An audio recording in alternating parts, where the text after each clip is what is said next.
ये स्वामी विवेकानंद कहते हैं हमारी वास्तविकता है और इसके कारण इस देश के इतिहास को नहीं समझते। अनेक ऐसे बुजुर्ग लोग मिलते हैं जो कहते हैं, कल भी यहाँ पर बोलते बोलते एक सम्माननीय वक्ता ने कहा कि अंग्रेज यदि इस देश में नहीं आते तो ये देश एक ही नहीं होता। हम में से कई लोगों को यह गलतफहमी है कि अंग्रेजों ने इस देश पर बहुत सारे उपकार किए। हम में से बहुत लोगों को गलतफहमी है कि अंग्रेजों ने इस देश के अंदर एकत्व लाया, राजनीतिक समझ लाई। बहुत बड़ी भूल है। यह देश बार बार एक रहा है। अंग्रेजों के यहाँ आने से पहले भी एक था। अंग्रेज जिस समय यहाँ पर आए उस समय का नक्शा देखिए। इतिहासकार यहाँ पर बैठे इसलिए उस विषय में मैं ज्यादा नहीं जाता और आज का मेरा विषय भी नहीं है, अन्यथा सिद्ध है वो। आज का जो भारत का भूभाग है इससे बड़े भूभाग पर मराठों का राज था जिस समय अंग्रेजों ने भारत को काबिज किया। एक राज्य था, बहादुर शाह जबर को महादजी सिंधिया चलाते थे। सिंधिया, होलकर और इनका राज्य पूरे भारत के ऊपर था। ऐसा भारत जो आज भारत में नहीं है। लाहौर और अटक तक जो अफगानिस्तान में, वहां तक हिंदुओं का राज्य था। हिंदुओं से अंग्रेजों ने राज्य ग्रहण किया। इसलिए बहुत सारी भूलें हमको बताई जाती है। उसमें से एक भूल हमारे मन में यह है कि अंग्रेज इस देश में नहीं आते तो विज्ञान का क्या होता। हमको यह लगता है कि पश्चिम से ही विज्ञान सीखना चाहिए। किसी ने तो स्वामी विवेकानंद को कोट कर दिया, पता नहीं कहां से। मैंने उनको चुनौती दी, आप मुझे ढूंढ करके बताओ कि कहां पर स्वामी विवेकानंद ने कहा। एक बैठक में बात चल रही थी, उसने कहा कि स्वामी विवेकानंद ने कहा पश्चिम से हमको विज्ञान सीखना पड़ेगा। मैंने कहा और कोई कह सकता है? स्वामी विवेकानंद नहीं कह सकता। स्वामी विवेकानंद ने कहा है पश्चिम से हमको श्रम की महत्ता, वर्क कल्चर, पंक्चुअलिटी, समय पालन, ओबीडियंस, आज्ञा पालन, सेंस ऑफ ऑर्गेनाइजेशन, संगठन की शक्ति, डिसिप्लिन, अनुशासन, ये बातें पश्चिम से सीखने के लिए स्वामी विवेकानंद ने कहा। वैज्ञानिकता तो भारत में पश्चिम से अधिक आज भी है। जितना विज्ञान प्रगति करेगा उतना हिंदुत्व सिद्ध होता जाएगा, हिंदुत्व का विरोध नहीं होगा।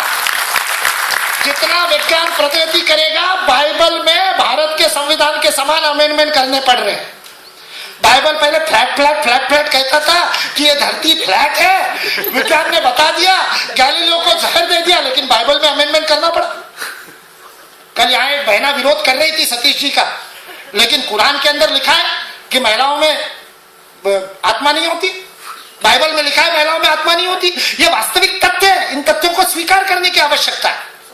विज्ञान सिद्ध कर देगा तो उनको अमेंडमेंट करने पड़ेंगे। हिंदुत्व को अमेंडमेंट करने की जरूरत नहीं है। हमारे शास्त्र पूर्णतः वैज्ञानिक है क्योंकि अस्तित्व के 3 नियम उन्होंने समझ लिए। इसलिए इस देश में यदि अंग्रेज नहीं आते तो विज्ञान में भारत आज है उससे अधिक केवल भारत नहीं सारी दुनिया प्रगत होती। इस बात को जान लेना, और केवल जानना नहीं, उसके लिए जीवन लगा देना, उसके अनुसंधान के लिए जीवन लगा देना, यह स्वामी विवेकानंद का संदेश है। इस देश को आज यदि आवश्यकता है तो बौद्धिक योद्धाओं की आवश्यकता है। अब वो समय नहीं रहा भगत सिंह, सुखदेव और राजगुरु जैसा फांसी पर चढ़ने का। कल हमने शहीद दिवस मनाया। भगत सिंह, सुखदेव और राजगुरु के पत्राचार को पढ़ेंगे तो शरीर पर रोंगटे खड़े हो जाएंगे। चंद्रशेखर आजाद और भगत सिंह आपस में और प्रतियोगिता करते थे, मेरी शादी पहले होगी, भगत सिंह कहता था, और चंद्रशेखर आजाद कहता सरदार क्या खाकर के पहले शादी करेगा? याद नहीं है, बड़े भाई की नहीं होती तब तक छोटे को सिग्नल नहीं मिलता है, ग्रीन सिग्नल। मैं बड़ा हूं। सरदार कह रहा, सरदार भगत सिंह उसको कहते, अबे पंडित जाजा तू पंडिताई करता रहे, शादी तो मेरी पहले होगी। राजगुरु को बड़ा मुश्किल लगा। वो महाराष्ट्र से तभी आया था, इनकी भाषा समझ में नहीं आती। वो चिढ़ गया। ये दोनों इतने ज्यादा विवाद करने लगे कि गुत्था हो गए, लड़ाई करने लगे, एक दूसरे पर छाती पर बैठ गए। राजगुरु कहता पागल हो गए हो, या भारत की क्रांति के लिए, देश को स्वतंत्र करने के लिए आए हो, भारत माता का जनाजा उठा और अपने बारात की सूझ रही, क्या लड़ रहे हो? दोनों जोर से हंसे। अरे तुझे पता नहीं, हमारी दुल्हन तो फांसी है, शादी का अर्थ है मैं पहले बलिदान करूंगा।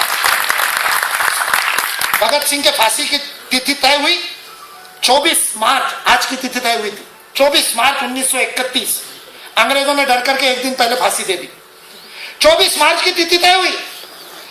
टिफिन में से पत्र भेजा छुपा करके, और पत्र में क्या लिखा था? देख पंडित, मुहूर्त निकल गया, शर्त मैं जीत गया, मेरी शादी तय हो गई, गाजे बाजे के साथ आइयो। और पंडित ने क्या उत्तर दिया?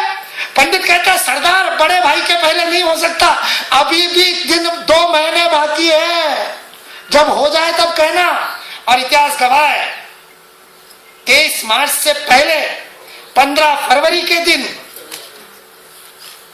इलाहाबाद के एल्फिंस्टन बगीचे में, जिसको कंपनी बाग कहा करते थे, आजकल उसका नाम चंद्रशेखर आजाद उद्यान है। लेकिन इस देश का दुर्भाग्य है कि रिक्शा वाले को कहोगे प्रयाग में उतर करके कि मुझे चंद्रशेखर आजाद उद्यान ले जाना, उसको पता नहीं कंपनी बाग कहना पड़ता है। ये इस देश का दुर्भाग्य है कि हमने शहीदों के साथ कितना अपमान किया है। और वहां लड़ते लड़ते चंद्रशेखर आजाद ने बलिदान किया।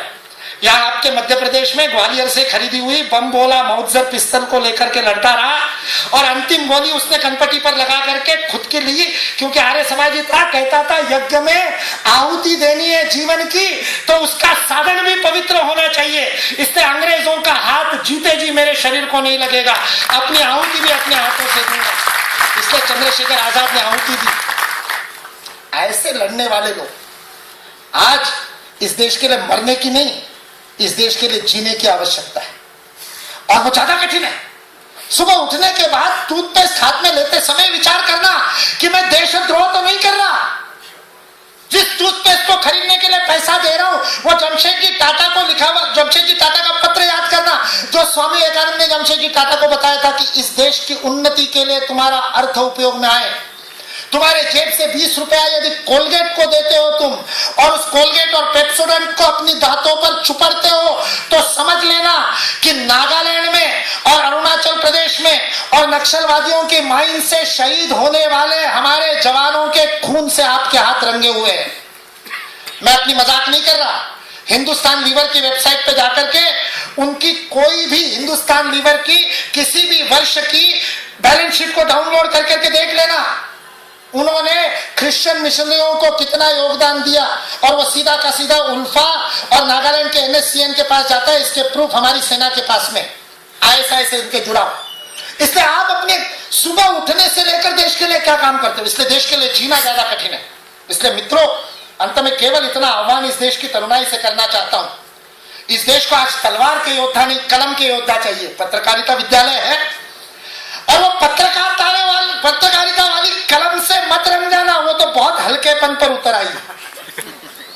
वास्तविक पत्रकार बनना है तो गहराई में अध्ययन करना सीखो। ऐसे ऋषि हमारे सामने कुटियाला जी ने खड़े कर दिए, सतीश चंद्र मित्तल जी जैसे। मैं इनको ऋषि मानता हूं। यह अनुसंधान है, अपना जीवन खपा दिया इस काम के लिए।